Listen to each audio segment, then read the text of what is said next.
What's up? What's up? It's time for Done Way Past Funny with your host, G.D. Fenderson. Join us as we take a look back at the early works of seasoned comedians before they were seasoned with this week's guest, Alvaro Gamboa. It's time to get down and get dope with Done Way Past Funny. Hi, I'm G.D. Fenderson, certified forensic humorist. Thank you for joining us as we continue our interview with comedian Alvaro Gamboa. Enjoy. Now, in that set you did there, what we just looked at, the street Tetris and stuff, when you look back on this stuff, is there anything that you would like maybe bring back but tweak? Yeah. The street Tetris for sure that we mentioned, the leg spreader stuff. And I think I would tweak it in what we spoke about earlier in terms of, getting to the funny faster. It was a lot of cursing, which I'm not a fan of anymore, like on stage. I feel like at some point, I feel like I personally came off across as angry, which is not a thing you want to be around white people. I'm sure you can attest to that, right? Yeah, Like, yeah. the thing about it is like too many curses, too many raunchy and edgy imagery, I feel like leads into the crude, lewd, and lascivious nature of people, and that's not really necessarily my spirit. More of Right. an optimistic, positive person, and so like I feel like there is a space and place to be lewd and lascivious, only if it's necessary. I'm Right. not gonna like knock, insult comics or roast comics and things like that. Like there's a form of comedy that I respect and I admire. It's a muscle all in the end of the day, but I feel like it was unnecessary, put it that way. So unnecessary cursing, take that out. I wouldn't. I wouldn't stammer or stutter as much. Enjoy the silence. I found that a lot of my comedy I have been told that is like truth bombs, which is the second worst kind of bomb you want to have as a comedian. Like if something is truthful and it's insightful, then the audience is going to shut up and listen to you. That's not necessarily a bad thing, and it might not necessarily be a good thing. It's really up to the context of the performance at hand.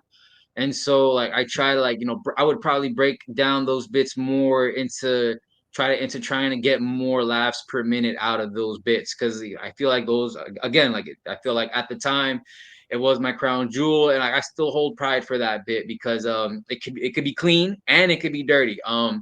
Where I'm at in my career, I would love to get up on stage, and the only way you're gonna get that consistently is being clean, and having the trust, being trustworthy of an audience, or having an audience think that you're trustworthy with their attention for the time being while you're on stage. So overall, cleaning it up, adding more imagery. I feel like being sillier, I feel like is the ultimate goal. Like I feel like we're at our silliest is when we're at our most creative. And Yeah. so, making sure the emotions are in check. Like white people do piss me off, but I want to make sure that the white people I'm performing for make sure I'm not pissed off at them Them, right. specifically. Yeah. Now, damn it. I was just, I should have written that down. Okay, never mind. Go for it. Know it's going to come back to me in a couple of seconds. I know. Now, with the, damn it, you just said it. Okay, fine. I'll move on to the next thing, and it'll come back to me a little bit later. Then watch what I know. This was Okay, all right. Okay. I believe you. Now this is something I throw in because you've performed at a lot of different places. Like I said, you've gone pretty much coast to coast and up and down the coast. And so, of the places that you've performed in, the clubs and stuff, what is the best smelling club and the worst smelling clubs you've ever performed in? The best smelling and the worst compelling. Smelling. Yeah, smelling nose. You walk in. Smelling. Yeah, the best smelling place and the worst smelling place you've ever performed in. If it helps you, I'll give you I will give you an idea. So some of you, okay, I'm gonna apologize to the audience who've already heard me say this. My best smelling place was I did an open mic at a pizza place, and the food was so good I walked. I was like, oh my god, this is so good. And the food was, it was really good too. It's just that was like the best smelling place, that pizza place. The worst smelling place was a club I performed in Maryland. I can't even remember the town now, but they had two stages. They had an upstairs stage for the really good acts and a downstairs stage where they had the comedy, or the lesser acts. And when you walk down there, it smelled like urine and bleach. Mm, It smelled like the toilet mm, was full of urine. It backed up, soaked into the mm, rug, and someone tried to disinfect it with bleach. And then mm-hmm. They let it marinate for a couple of weeks. That was Let the it smell. ferment. Oh man, Yes, that's what the smell was, and that's the worst place I've ever. I'm Worst smelling it smelling now. place. Wow, damn. Yes, and so that's what I mean. The worst smelling place and the best smelling place you've ever performed in. Well, when I think of the Oh, best one more smelling, thing. Just one thing. You can say the name of the club, and if you want me to, I'll bleep it out. So I'm just saying you don't have to embarrass the yeah, club. okay. I think if I were to think of it, like the best smelling places would be like the established clubs, where they have AC, doesn't smell like urine and bleach. If you're lucky, it smells like fresh paint, which is definitely what you want to be inhaling when you're in a comedy show. Like I feel like good atmospheres and good vibes that make it so that like there aren't any distractions from the performance, from the comedy, right? So places like can't even think, I'm blanking honestly now. Like I feel like the stand. I've only performed at Mike's at the Stand in New York, so that's pretty cool. Like they're good atmosphere, good club, good bar, good lounge area for the hang and all that. So I feel like that's a good spot. Um Outside of damn, I'm blanking on spots that I think are the best. For me, like overall, a spot is a spot. I come in expecting the suck. I come in expecting to be in the trenches with my fellow comrades in Mhm. comedy. So like when something is really good, it stands out and it makes it of note. I think what's also to note is the worst places, the worst smelling place I can think of are places that have rugs, like carpet. That's Yeah, why people yeah. are spilling their beers everywhere. I've done comedy in furniture stores with like roaches and rats going around and stuff and Wow. flies in the room. That's cool. I've done comedy at so this is a fun one. I did comedy at it used to be one of the main spots in New York, and it's no longer around, unfortunately. But it was a gay bar. It was a gay bar that did comedy on the side. So, Okay. like, imagine like a group of comedians like infiltrating a gay space, right? Just we again rugs and carpets, disco balls, like all of the distractions you could think of that you don't want at a comedy show. It had right, like the bar was right next to the stage where like you could hear the drinks being made, Yeah, the like mixer, the why blender. Yeah. exactly. Oh, there's a blender involved. Forget it, man. It doesn't involve me, man. But yeah, like that, like those places, like that place particularly had a very funky smell of beer and KY jelly. You know what I'm saying? Like it just like as soon as we would leave their space, the gay people would be so thankful. I guess they could resume their orgy in the sex dungeon that we were performing at. Like all of those things make it so like they're distracting from the comedy. Like, if they're like I performed comedy in basements where like the paint is peeling off the wall, there's Oh cracks yeah. going up and down, the AC is like moldy and louder than me, and I'm Latino, and it's very hard to be louder than a Latino. It's very like be like that AC was accomplishing goals that day. Like it set out a metric, like I have to be several decibels higher than all the comics. Those kinds of things make it so it's a bad room. But people in comedy will tell you like they will tell you there are no bad rooms, just bad performances. So even if that is a weird smelling room, you're the one fucking it up. You're always at fault. It is always your blame to carry. Now there was one place that I performed quite a few times, and it was a private club, and the door to the club is like when you open the door, you're there. The stage is there, the people are there, the bar is over there. It's all there. It's not like the door is separate, like a separate, it's there. And since it's a Right. One private way in, one way club, out. Yeah, and since it's a private club, whenever people come to the door, they have to be buzzed in. So you hear the Ah, buzzer, especially early in the set when the show starts at 7:30, but people don't start showing up till 7:45. So you're like getting between heckled by the buzzer. yes, between 7:30 and 7:45, you're doing your set, and who's ever up at that time, the 7:30 to 7:45, it's like every few minutes, and you open up and they will buzz them in. So it'd be like, and then say, At that point, just have a host, just have a bouncer or a security guard, like have someone there to physically check people in as opposed to this buzzing stuff. That is a perfect formula for bad comedy, right? well, it's funny. Like I said, there's another comedian that I who was kind of like a mentor to me when I first started, and he and his wife and my wife were talking about, and I mentioned I was just sharing a story with. I said I've done this private club, and I was talking about the buzzer, and then she calls her husband over, who they're both comedians.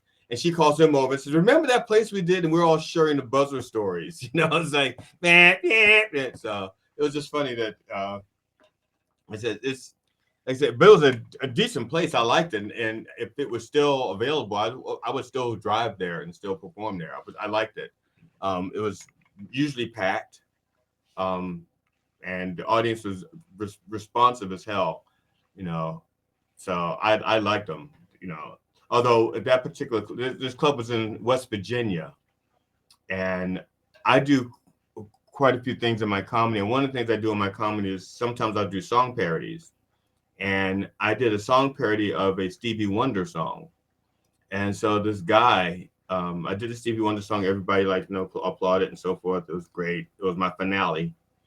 And afterwards, this guy comes up to me in West Virginia. He goes, "I don't know who this Stevie Wonder guy is, but your song was pretty funny." And I thought to myself, there was actually somebody who doesn't know who Stevie Wonder is. And I'm like, he got, Wow. when he first said it, I thought he was punking me. Who You don't doesn't know know who who Stevie? Stevie Wonder is? I feel Right. like that's an un-American thing to not know who Stevie Wonder is. But he goes, I don't know who this Stevie Wonder is. And I was waiting for like the joke or something. I thought he said, but your song was pretty funny. I was like, thank you. And I really did not know that he did not know who Stevie Wonder was. He really didn't know who Stevie Wonder was. I feel like So that's almost racist, right? Like, that's yeah, bordering on the verge of being a little hateful, right? yeah. His wife had to tell him what Stevie Wonder was, but he didn't even know the song. She goes, like My Sharia Moore, and she starts naming Stevie Wonder. His wife is naming Stevie Wonder songs. He's like, nope, I just don't know imagine that. his face like, "No, I'm Nope, not, I'm not. never heard of it. Happy birthday to Yeah. ya." Superstitious. Nope, never heard Superstitious. Nope, nope. Super dishes? Oh no, superstitious. Nope, never heard. Nope, nope. Nothing from the greats? Alright, this man, Okay. it has a stale taste of music. Now, so what is your? Do you have like one of your best? The best joke that you've written that just didn't get the laugh that you thought it was going to get, and you were just like, I don't understand this. This is a really fucking good joke. You have one of those.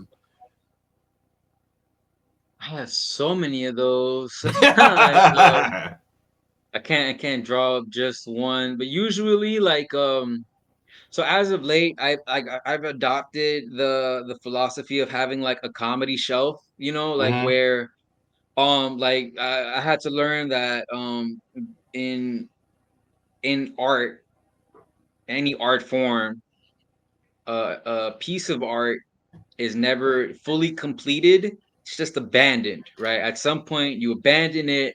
You can't add another stroke to this painting. You can't put another chord to this song. You can't add another tag to that joke. It's done for now in your Right. mind, right? So like you abandon it, whether it be like put it out as a special on tape and burn it after watching, or putting it on the shelf for me. And so what that means is, like, how like labels put stuff on the shelf and it collects dust. I feel like that, like, it's literally what that's called. Like, I have a folder, it's like the comedy shelf, like my comedy shelf, and like I'll put bits and jokes and tags there, and like whenever I'm in the mood or have writer's block, I'll revisit my shelf, pick a bit, pick a set, dust it off, and try to give it a new go with whatever information or new tools and resources that I have come up with since since the last time I visited that piece, or since the first time it was created. So like I don't necessarily have like a joke at the moment that I feel is that,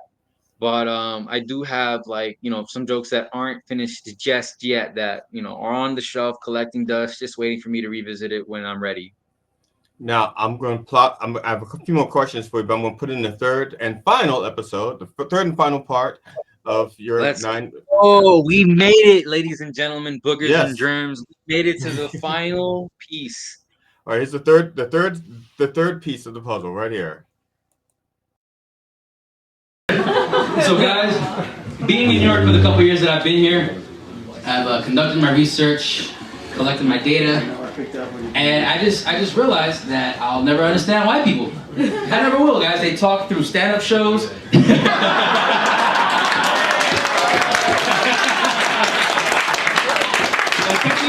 Here, guys. Here.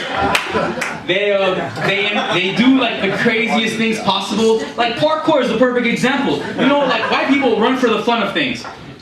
Hispanic people run too, but they don't really run for fun. They run for freedom. Being honest. Black people, they run for their lives. And if you look at it, we're both doing the same thing. We're running from white people. Facts. These are facts, guys.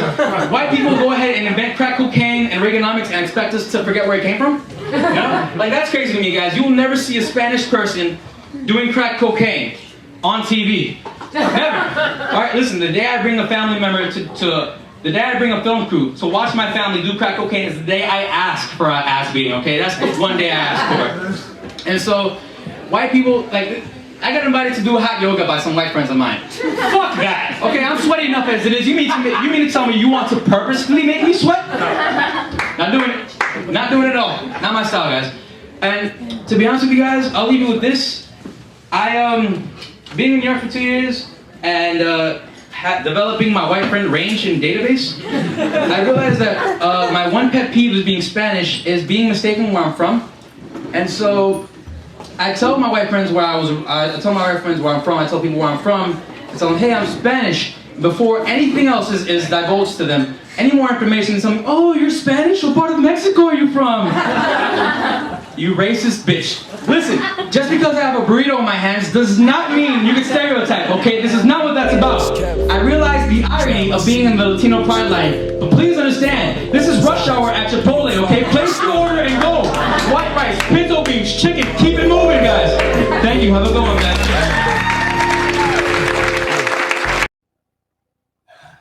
So we did it. We did it. We did it. Hooray. Now, did they give you the light and you ran the light, or that's how they do it? They just play the music when it's your time to leave? So the music was edited onto after the performance. Oh, Like okay. it was like a whole video spectacle thing. But that was just for me. In terms of like I added music just to add music to make it, like, I don't know, feel official, I guess. But Yeah. I did run the light that set. I do remember that, and I regretted it immediately because I was approached by the booker and was like, you just ran the light, buddy, don't do that. And I was like, oh, my bad, lo siento, I'm sorry. But yeah, like that definitely happened. Both things happened. Now, you did this one joke that you did. It's a shame that you waited to the end to do it, because it would have been so good in the beginning to help get the audience under control. You're just talking about white people, and you said how they talk through stand-up shows, and then they laughed, applauded, and then they got quiet. Because up until then, they were like chatter, chatter, chatter, chatter, chatter, chatter, chatter. And if you could have moved that to the beginning, not like the very beginning, because you don't know that they're going to be like that. But after after a minute or so, you realize the energy in the room is going, oh, okay. Then you can introduce that joke. Then they'll become self-aware, like, oh shit. No. Exactly, yeah, and that goes back to what we were talking about earlier in terms of like reading the room and being able to improv and riff. Like that was on the spot, which a lot of crowds like audiences love when you riff and it's funny on the spot. Right. They enjoy that because it brings them back into the present moment where they can be here now. Shout out to Ram Dass, right? That all these things are like super important. I've learned after the fact. But yeah, like I like that show, they were talking through everyone's sets. Like I just remember comics coming back at like before I went on, comics coming out and just being like that fucking corner over there, man. They just Yeah. won't shut up. And it's like, you got to address the elephant in the room because everyone's subconsciously thinking it. And it feels like our jobs are to, bring the subconscious into the conscious, address the elephants in the room, read the room so that way, like, everyone can be united in like this shared experience, which is all comedy is. And now you just said shout out to who? Ron Doss? Ram Dass, Ramdass. He's one of the OGs of the American spiritual movement. Yeah, he's Oh, super okay. dope. Yeah, his main thing is be here now. Whatever now is, be here. Right. Be here now is his like phrase, book, mantra, all of that. Again, this is Okay. like years of like spirituality and religion merging with comedy where like I realized, oh, like being in the present moment is what comedy is all about, right? And enjoying Yes. that experience shared with others.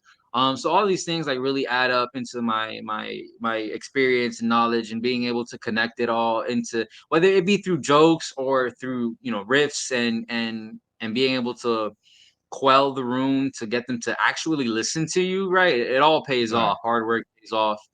And so like being able to do that is a great experience. There, like even now, there are some days, like last night I did a set. It was all riffs. I was like, I don't like it was like 11 o'clock at night. I don't care anymore. I'm riffing off of everyone's sets. And I did it. I did it for like 4 minutes and it was great. And I was like, I'd rather do that at the end of the night when you're fried and you've done 5 sets and you like, done 14 hours of live comedy. You know what I'm saying? Like all these things add Yeah. up to be able to work out those muscles. Like they're all muscles at the end of the day, so you should be able to call upon them when necessary. Now I know my ability to riff is my kryptonite in the sense that I write a set. Like so if I'm doing 30 minutes, I will write out 25 minutes worth of material because I expect 5 minutes worth of laughter. Right. If I'm doing a 90-minute set, I will write 75 to 80 minutes worth of material because I expect 10 minutes worth of laughter. But Pause for laughter.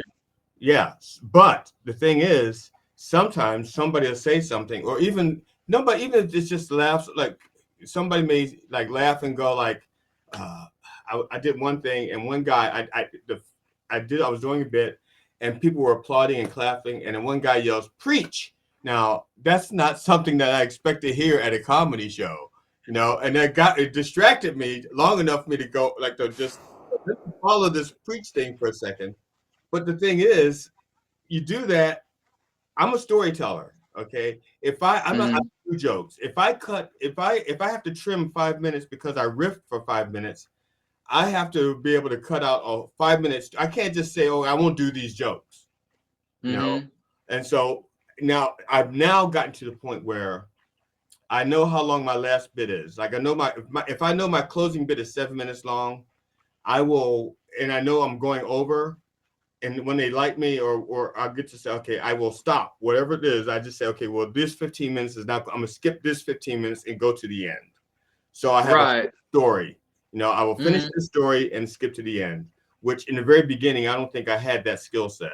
I mean, in the beginning, I could say if they asked me to do 15 minutes, I wrote 12 minutes worth of comedy. And I was in New York and I was supposed to do 15 minutes. And just before I'm walking up to the stage, and I'm next. I walk up and they go like, a friend of mine just showed up. We want to give him some time, so we're going to cut you down to 10 minutes instead of 15. And I'm like, first of all, I live in Maryland. I came all the way up to New York for this shit. Mm-hmm. And I said, and Mm-hmm. you tell me, I said, and I looked at him, I said, I'm a storyteller. I said, what 5 minutes of my stories do you want me to cut out? Okay, and I was really pissed. I was great. I didn't think I got booked there again. And they did the exact same thing. They cut 3 minutes. I'm like, fuck. But because of what happened the first time, I learned that there are people who are just going to cut your time, and you have to be prepared to to do that, to cut the time. So I've gotten better at it, but it was because of that. Mm-hmm. And the other thing, oh my God, there was a, sometimes you work with the same comedians over and over again. Mm-hmm. Either you're doing like a series of shows with them, or you've seen them at A mics, tour. or mics. You go to like the same mics, and they've seen routine a few times or whatever. I was doing the routine, and the host knew my next line, and he shouted out my punchline just before I got there, and I was pissed. I was so throwing hands. Yes, I was so fucking pissed. But I'm on stage. I'm like, okay. So I had to immediately go. I repeated. I went, actually, that is. I said, I wish I had thought of that. And I said, I wish I had thought to say that. But instead, and then I had to think of a second punchline that quickly. And so from that moment on, whenever I had like if I was doing a misdirect or something, if I ever had a punchline, some punchlines are like topical. Like, okay, like somebody, I'm trying to think, like, let's say it's a song, a popular song is out or something, and everybody's using it. So you're going somewhere and people pretty much know what the logical punchline should be. And so I've written, so whenever I know that people should know what the punchline is going to, it's not that the punchline is great, it's the journey to get to the punchline is what I'm banking on, not the punchline itself. It's never the destination, it's always the journey.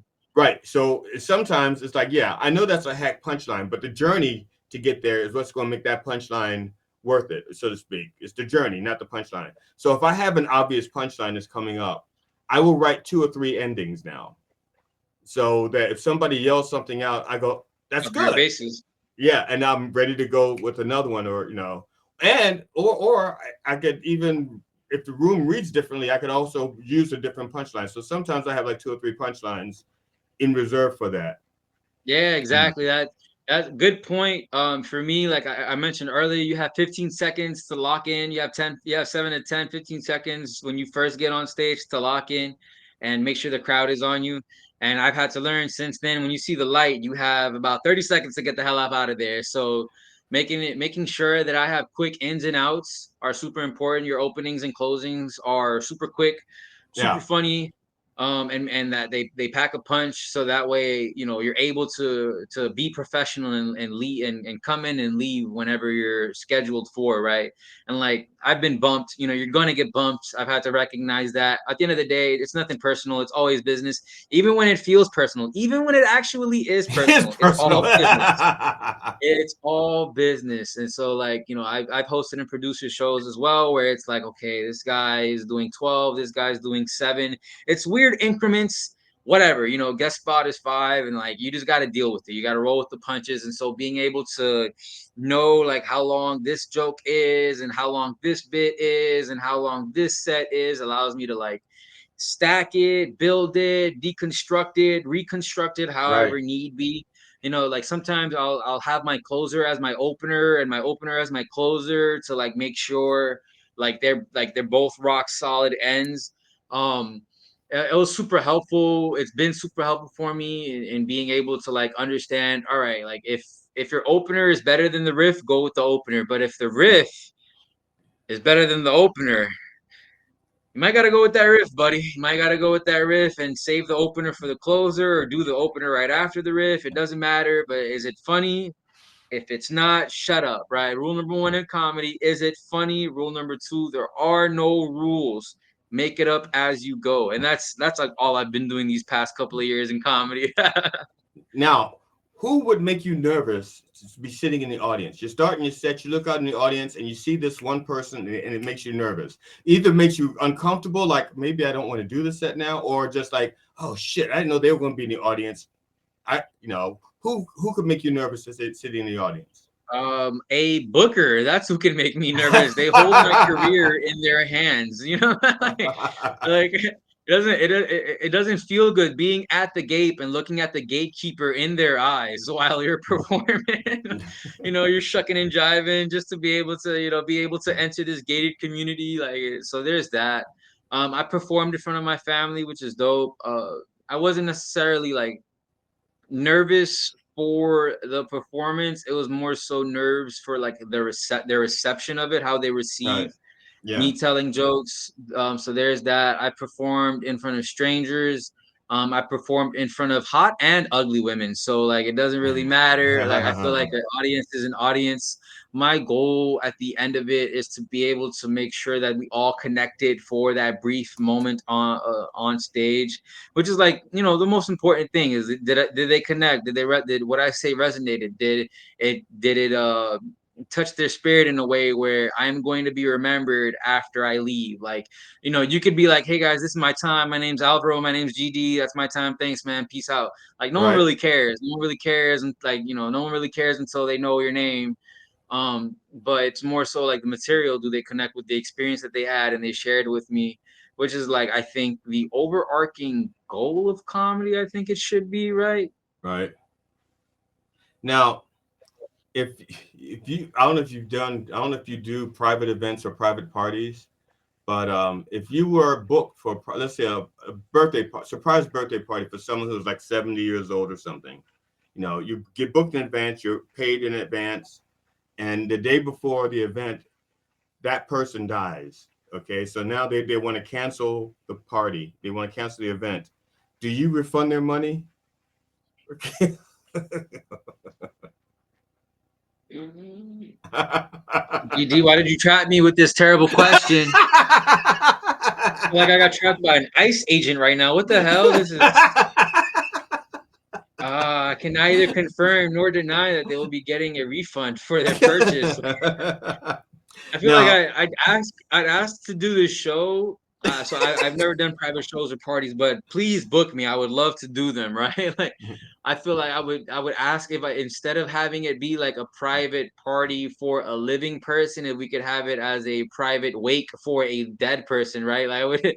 Half of it would be riffing. Half of it would be like, hey, which one of you guys knew this schlub in person? Which one of you guys knew this schlub while he was around, right? Like, now, I would probably riff and like crowd work it, and not stick to any of the happy memories beforehand. Right? So it sounds like you would not refund the money. You would, okay. The reason why, Hey, whoa!